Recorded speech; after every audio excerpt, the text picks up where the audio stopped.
So mga ka-wonder, luto ako ng papaitan. Ito, tingnan nyo. Ito yung atay ng baka. Papaitan baka, luluto ko, no? Kaya siya, oh.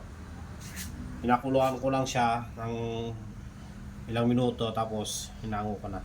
Para naman medyo mawala yung lansa o amoy. Ayan. Ginayat-gayat ko na siya ng itong kaliliit lang. O, di ba?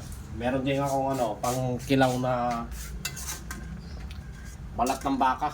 Ayan, tingnan niyo mga kawander, dami yan, no? Ayan. Kikilaw tayo ngayon. O, di ba? O. Siyempre, alam nyo na pag nagkilaw ako. Alam nyo na mangyayari. Ayan, igigisa na lang isa. Konting-mantika lang dahil naman to? May baka.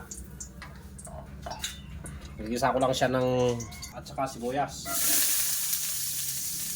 Para naman mawala-wala yung lansa kahit pa paano.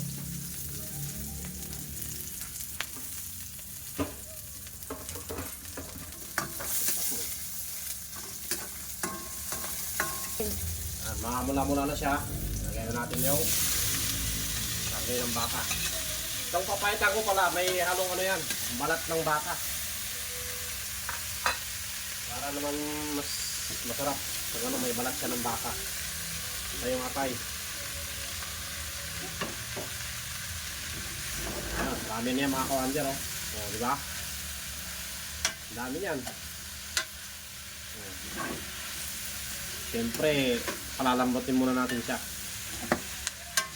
Habang pinapalambot ko pala to, kayatin ko na mamaya yung pangkilaw. Kilaw na balat ng baka. Kinilaw na balat na baka. Ayan nyo. Lagyan ko ng luya, sibuyas, saka siling haba. Siyempre, may paminta yan. Lagyan din natin siya ng konting kalamansi. Mga 3 piraso. Lagyan ko rin siya ng asin. O, di ba? Dahil nga hapon na, alam nyo na mangyayari. Hapon na ngayon, hapon na. Mga kawander, oh. Oh. Harap, oh.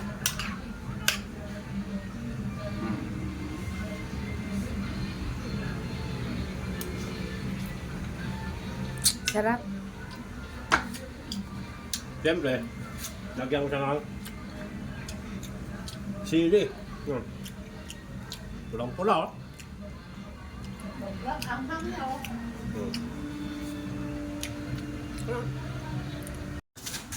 Oh. Lagay ko siya sa uling kasi matigas.